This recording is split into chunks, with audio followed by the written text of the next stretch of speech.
Hello అండి, అందరికీ నమస్తే. మీకు ఈ వీడియో నచ్చినట్లయితే లైక్ చేయండి, షేర్ చేయండి, అలాగే సబ్స్క్రైబ్ చేసుకోండి. నిండు నూరేళ్ల సావాసం సీరియల్ రేపటి ఎపిసోడ్ ఏం జరుగుతుందో తెలుసుకుందామండి. గోర పూజ చేస్తూ ఉంటే తన గురువు దేవ ఆపమంటాడు. ఎందుకు అని అడగగానే ఇప్పుడు పూజ చేయడానికి మంచి ముహూర్తం లేదు, మరో 3 రోజుల్లో నవమి నాడు రాత్రి 8:22 మంచి ముహూర్తం ఉంది. ఆ ముహూర్తంలో నువ్వు పూజ చేసినట్లయితే నీకు గ్రహబలం తోడయి అతీత శక్తులన్నీ నీ వశం అవుతాయి అని చెప్పేసి దేవ అనడంతో, అలాగే దేవ, మరో 3 రోజుల తర్వాత నీ శిష్యుడు ఈ ప్రపంచానికి అంతటికీ శక్తివంతుడై నిలబడతాడు అని చెప్పేసి గోర అంటాడు. తర్వాతేమో ఈ 3 రోజులు ఈ అస్థికల్ని నా ప్రాణం అడ్డేసైనా సరే కాపాడుకుంటాను అని చెప్పేసి నవ్వుతూ ఉంటాడు. తర్వాత పిల్లలందరూ స్కూల్కి రెడీ అవుతుంటే అంజు పాప అలానే కూర్చొని ఉంటుంది. ఇక అమ్ము అయితే, ఏంటి అంజు రెడీ అవ్వకుండా అలానే ఉన్నావంటే, నాకు ఈరోజు స్కూల్కి రావాలని లేదు, డాడీ అమ్మ వాళ్ళ పేరెంట్స్ని వెతకడానికి వెళ్తాను అన్నాడు కదా, వాళ్ళని చూస్తే బాగుండు అనిపిస్తుంది అని చెప్పగానే ఇక ఆనంద్ ఆకాష్ కూడా, అవును నాకు కూడా అలానే అనిపిస్తుంది అంటే, రే డాడీ చెప్పారు కదా వాళ్ళ పేరెంట్స్ని వెతికి తీసుకొస్తాను అని చెప్పేసి, నాకెందుకో ఈరోజు డాడీ వాళ్ళని వెతికి మనం స్కూల్ నుండి వచ్చేలోపు ఇంటికి తీసుకొస్తారు అని అనిపిస్తుంది అని చెప్పేసి అమ్ము పాప అంటుంది. తర్వాత ఏమో అంజు పాప అయితే, అమ్మకు బ్రదర్స్ కానీ సిస్టర్స్ కానీ ఉంటే వాళ్ళు మనకు పిన్ని మామయ్య అవుతారు కదా, మామయ్య ఏమో కానీ పిన్ని ఉంటే బాగుండు, అమ్మలానే చూసుకుంటుంది అని చెప్పేసి అనగానే, అవును పిన్ని ఉంటే కన్నా పిన్నిని వెళ్ళి గట్టిగా హక్ చేసుకున్నాం, అప్పుడు అమ్మని హక్ చేసుకున్నట్టే ఉంటుంది అని చెప్పేసి పిల్లలందరూ అనుకుంటూ ఉంటారు. ఇక తర్వాత ఏమో అమరు జాగింగ్ చేసి రాగానే మిస్ అమ్మ కాఫీ ఇస్తుంది. కాఫీ ఇస్తే థ్యాంక్స్ మిస్ అమ్మ అని చెప్పేసి అంటే, భార్యాభర్తల మధ్య థ్యాంక్స్ ఉండకూడదండి అని చెప్పేసి మిస్ అమ్మ అనగానే అమర్ కోపంగా చూస్తూ ఉంటాడు. అలా కోపంగా చూస్తూ ఉండడం చూసి, అంటే రూమ్మేట్స్ మధ్య అండి అని చెప్పేసి అంటే, అమరు అలా చూస్తూనే ఉంటాడు. అలా చూస్తూనే ఉండడం చూసి మిస్ అమ్మ అయితే, అయ్యా మహాన్ బావ, దాని అర్థం ప్రతి చిన్న విషయానికి థ్యాంక్స్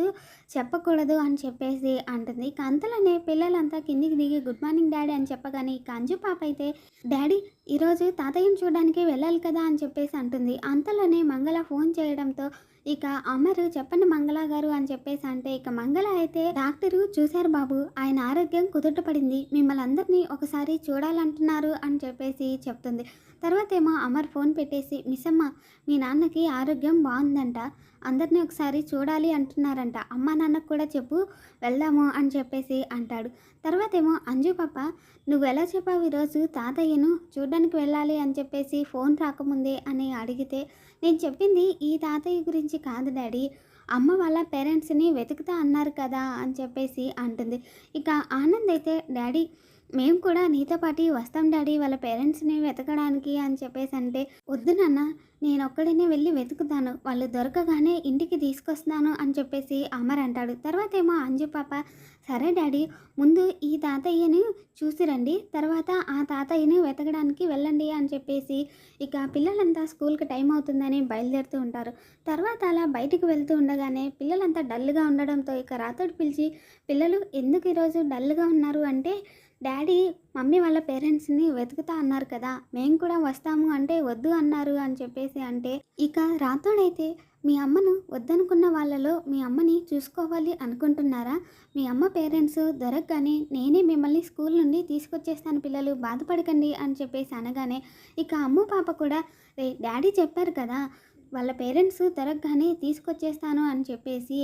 పాపం అమ్మ వాళ్ళ పేరెంట్స్ ఎవరో తెలియకుండానే చనిపోయింది, ఎంత బాధపడుతుందో ఏంటో అని చెప్పి అనగానే ఇక అంజు పాప అయితే, నువ్వేం బాధపడక అమ్ము, నువ్వే చెప్పావు కదా అమ్మ పైనుండి మనల్ని చూస్తూ ఉంటుందని, అమ్మమ్మ తాతయ్య ఇంటికి రాగానే వాళ్ళను చూస్తుంది అంటే, ఇక ఆరు అయితే ఆ మాటలకు ఎమోషనల్ అయిపోతూ, నాకు ఆ అదృష్టం కూడా లేదు అంజు, ఆ ఘోర నన్ను బంధించేసి తీసుకువెళ్ళిపోతాడు, మా అమ్మ నాన్నని నేను ఎప్పుడు చూడలేను అని చెప్పేసి బాధపడుతూ ఉంటుంది. ఇక ఆనంద్ ఆకాష్ అయితే, నువ్వేం ఫీల్ అవ్వకమ్మా, మీ అమ్మ నాన్న ఎంత మంచి డాటర్ని మిస్ అయ్యారో మేము చెప్తాము అని చెప్పి పిల్లలు అనగానే ఇక ఆ మాటలకి ఆరు పిల్లల దగ్గరికి వచ్చి హక్ చేసుకుంటుంది. తర్వాత ఏమో 6 పిల్లలు, మీ అమ్మ వెళ్ళిపోతుందిరా, జీవితంలో మీరు ఎదగడం చూడలేదు, ఇంకెప్పుడు మిమ్మల్ని చూడలేదు, మీరు సాధించేవి ఏవి నేను చూడలేను అని చెప్పేసి బాధపడుతుంటే ఆ పాప అయితే, అమ్మ నువ్వు ఎక్కడున్నా మమ్మల్ని చూస్తూ ఉంటావు కదా, నువ్వు మమ్మల్ని చూసి బాధపడొద్దమ్మా అని చెప్పేసి అమ్మ అనగానే,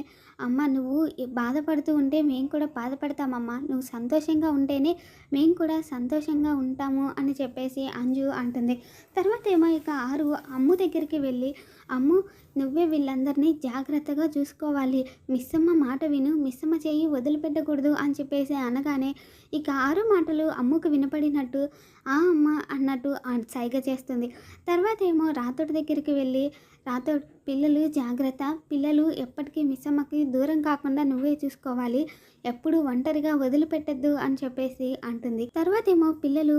మనం స్కూల్కి వెళ్ళేటప్పుడు అమ్మ ఎప్పుడు నవ్వుతూ ఎదురొచ్చేది కదా అని చెప్పేసి అంటే, ఇక రాతోడైతే మీ అమ్మ మీరు స్కూల్కి వెళ్ళినప్పుడు సార్ కంటోన్మెంట్ వెళ్ళేటప్పుడు ఎందుకు ఎదురొస్తుంది అంటే, ఆ పిచ్చి తల్లి ఎప్పుడు మిమ్మల్ని తన కన్నుల నిండా నింపుకోవాలని, మీరు తన కనుచూపు మేర వరకు చూస్తూ ఉండాలి తనని అని చెప్పేసి ఎదురొచ్చేది అంటారు. ఇక పిల్లల్ని స్కూల్కి టైం అవుతుంది పదండి అని చెప్పేసి తీసుకువెళ్తాడు. తర్వాత ఏమో రణవీరు మనోహరి మీద కోపంతో తన ఫోటోపై బాణాలు వేస్తూ ఉంటే, ఇక లాయర్ అయితే ఏం చేస్తున్నావు రణవీర్ అని చెప్పేసి అనగానే, మనోహరి మీద నాకు పీక పిసికి చంపేంత కోపం ఉన్నా కానీ వేటను వేటాడి చంపడం కంటే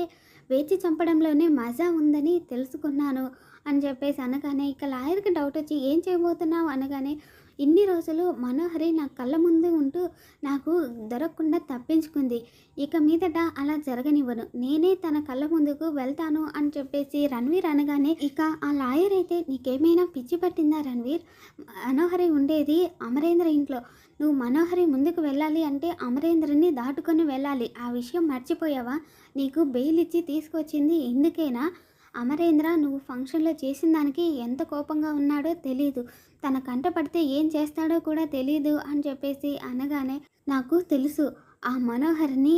ఎలా వేటాడి చంపాలో, మనోహరి ప్రాణాలు నా గన్నులోని ఒక్క బుల్లెట్తో తీసేద్దాం అనుకున్నాను, కానీ దాని ప్రాణాలు అంత సులువుగా పోవడం నాకు ఇష్టం లేదు, తన కళ్ళ ముందే ఉంటూ చేయాల్సిందంతా చేస్తాను, తనంతట తానే నేను నీతో వస్తాను తీసుకెళ్ళు అని చెప్పేసి బ్రతిమలాడుకునేలా చేస్తాను, అప్పుడు మన మహల్కి తీసుకెళ్ళి మహల్ ముందు తనని చంపేస్తాను అని చెప్పేసి రణవీర్ అంటూ ఉంటాడు. తర్వాత ఏమో మిస్సమ్మ వాళ్ళ నాన్న క్యారేజ్ సర్దుతూ ఉంటే, ఇక అమర్ వాళ్ళ అమ్మ నాన్న అయితే, మిస్సమ్మ ఎవరికి క్యారేజ్ సర్దుతున్నావంటే, డాక్టర్ గారిని అడిగాను మామయ్య,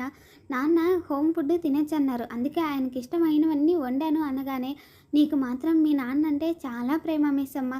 అందుకే ఆ దేవుడు ఆయన ప్రాణాలకి ఏమీ కాకుండా కాపాడాడు అని చెప్పేసి అమర్ వాళ్ళ నాన్నగారు అనగానే, కాపాడింది ఆ దేవుడు కాదు మామయ్య,